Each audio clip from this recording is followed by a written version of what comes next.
Chers amis, chers frères et sœurs, il y a quelques semaines, nous étions rassemblés à Auger, le village natal de notre sœur Odette Prévost, avec l'archevêque d'Alger, qui nous a donné son témoignage émouvant et puissant.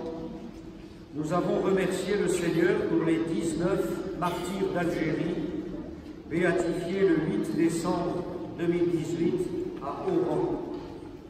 Ils ont été témoins jusqu'au bout. Sachant que leur vie était menacée, ils ont fait le choix de rester alors en Algérie, c'était dans les années 90, par amitié et par fidélité envers ce peuple.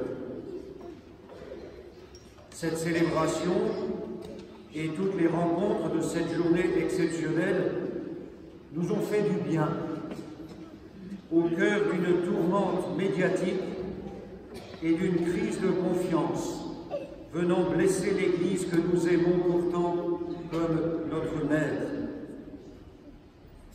S'il y a des contre-témoignages graves et très graves donnés par les frères et sœurs catholiques, quel que soit leur état de vie et leur mission, il y a aussi et surtout de magnifiques exemples de sainteté qui fleurissent pour un printemps de l'Église. Le temps pascal que nous vivons en ce printemps chaud et radieux, n'est-ce pas, ça va venir,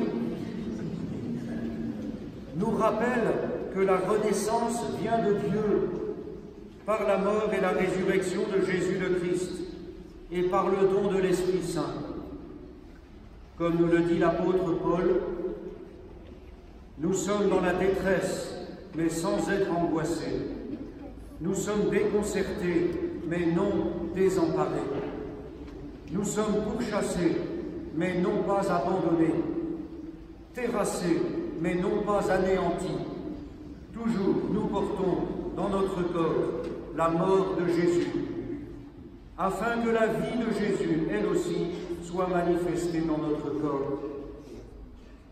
Oui, frères et sœurs, la croix de Jésus, nous la portons, et nous devons la porter ensemble. Le péché, nous devons le combattre, en nous d'abord, et dans notre Église, et autour de nous, dans le monde. La victoire de Jésus, elle est la nôtre, et nous devons l'annoncer au monde. C'est la victoire de la vérité, de la lumière, de la charité, de la grâce et de la vie. Chaque année, ce pèlerinage à l'Épine est une grâce pour notre Église diocésaine, un temps de prière et de vie fraternelle, un moment de bienheureuse communion dans la joie.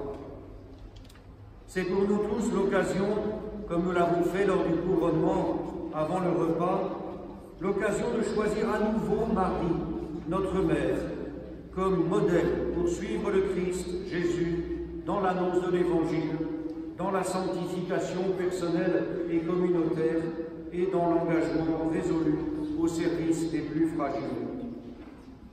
Le thème retenu cette année pour notre pèlerinage, vous le connaissez, avec Marie, témoin jusqu'au bout. Voilà donc ce que je vous propose de retenir aujourd'hui. Journée mondiale de prière pour les vocations. C'est donner sa vie. Il n'y a pas de plus grand amour que de donner sa vie, n'est-ce pas? C'est Jésus qui vous le dit. Oui, telle est notre vocation, donner notre vie. La vie de Marie fut une vie donnée. Nous savons comment elle répondit à l'ange Gabriel et comment elle choisit de se rendre toute disponible pour que s'accomplisse la volonté de Dieu. Je suis la servante du Seigneur, que tout se passe pour moi selon ta parole. Nous aimons contempler la tendresse maternelle de Marie dans le mystère de Noël. Nous savons aussi comment elle s'efface devant celui qui va changer l'eau en vin pour le repas de la noce. Faites tout ce qu'il vous dira. Nous la voyons toujours présente aux côtés de son Fils, et pourtant cachée dans sa vie donnée. Jusqu'à la croix, jusqu'au bout, elle est là.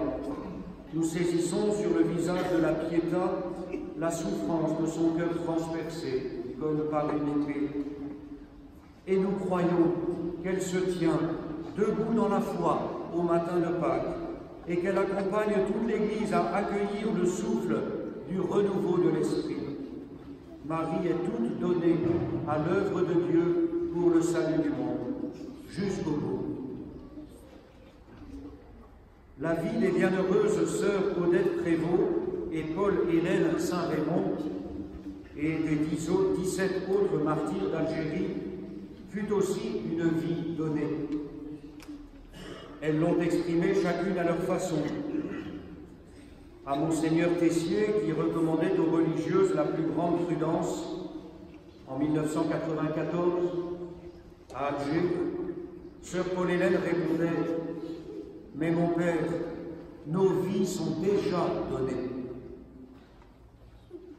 Et sœur Odette écrivait après l'assassinat de sœur Paul-Hélène et du frère Henri « Si nous choisissons, si nous rechoisissons chacune aujourd'hui librement de rester, c'est en connaissance de cause, ayant conscience que c'est un moment privilégié de vivre avec plus de vérité la fidélité à Jésus-Christ et à l'Évangile que nous avons choisi et pour laquelle nous nous sommes engagés pour toujours. » Les 19 martyrs d'Algérie ont témoigné jusqu'au bout du trésor de la fraternité, de la force de la foi, de la splendeur de la charité. L'Apocalypse de Saint Jean nous parle d'eux, nous avons entendu cela il y a un instant. Voici une foule immense, que nul ne pouvait dénombrer, une foule de toutes nations, tribus, peuples et langues. Ils se tenaient debout devant le trône et devant l'agneau, vêtus de robes blanches, avec des palmes à la main. Ces gens vêtus de robes blanches, qui sont-ils et d'où viennent-ils? Ceux-là viennent de la grande épreuve. Ils ont lavé leurs robes, ils les ont blanchies par le sang de l'agneau. La mort de nos martyrs est une semence de vie pour l'Église universelle et pour notre Église diocésaine. Je vous invite à demander leur intercession, comme celle de tous les saints qui forment cette foule immense de témoins, et particulièrement aussi l'intercession de Sainte Thérèse, dont Natacha Saint-Pierre a si merveilleusement chanté hier soir à la cathédrale le message de sainteté, nous rappelant notre vocation à donner notre vie. Aimer, c'est tout donner, et se donner soi-même. Vivre d'amour, c'est donner sans mesure, sans réclamer de salaire ici-bas. Mourir d'amour, voilà mon espérance. Quand je verrai se briser mes liens, mon Dieu sera ma grande récompense. Je ne veux point posséder d'autres biens. De son amour, je veux être embrassé. Je veux le voir, m'unir à lui toujours. Alors, frères et sœurs, et nos vies, alors, sont-elles données? Un peu, beaucoup, passionnément, à la folie, pas du tout, pas encore, ça dépend. Saint Jean nous exhorte pourtant, voici comment nous avons reconnu l'amour, puis Jésus a donné sa vie pour nous. Nous aussi, nous devons donner notre vie pour nos frères. Aujourd'hui, sous le regard de Marie, Notre-Dame de l'Épine, et des bienheureux martyrs d'Algérie, je vous invite chacun à renouveler avec moi l'offrande de votre vie pour la gloire de Dieu et le salut du monde. Cette offrande a été faite le jour de notre baptême. Nous sommes renés à l'image et à la ressemblance du Christ ressuscité, vainqueur de la mort. Saint Paul nous dit, je vous exhorte, frères, par la tendresse de Dieu, à lui présenter votre corps, votre personne tout entière, en sacrifice vivant, saint, capable de plaire à Dieu. Par le baptême, frères et sœurs, nos vies sont données et consacrées comme temple de Dieu. Dans la confirmation, nos vies sont données au monde. dans le souffle de l'évangélisation, dans nos engagements au service des malades, des enfants, des détenus, des migrants, des handicapés, des mourants. Nos vies sont données dans un élan de fraternité. Dans le mariage, nos vies sont données comme signe de l'amour infini de Dieu, d'abord aux enfants par l'éducation et plus largement par le rayonnement du foyer. Dans la famille, nos vies sont données aux frères et sœurs, aux parents, dans l'apprentissage du service mutuel. Dans la consécration religieuse, nos vies sont données comme expression de l'offrande totale à la plénitude de l'amour de Dieu. Dans l'ordination, nos vies sont données par l'imposition des mains, comme ministère de charité, de diaconie, de sanctification, de prédication, de communion, de miséricorde. Dans l'Eucharistie, nos vies sont données par lui, avec lui et en lui. Le bon pasteur, lui qui donne sa vie pour ses brebis, lui qui connaît ses brebis et que ses brebis connaissent le lui lui-même, je leur donne la vie éternelle. Au jour et à l'heure de notre mort, frères et sœurs, il nous faudra tout donner, tout abandonner, tout offrir, pour entrer dans la vie, comme le disait sainte Thérèse, pour recevoir la vie éternelle qui nous est promise et qui déjà resplendit en nous.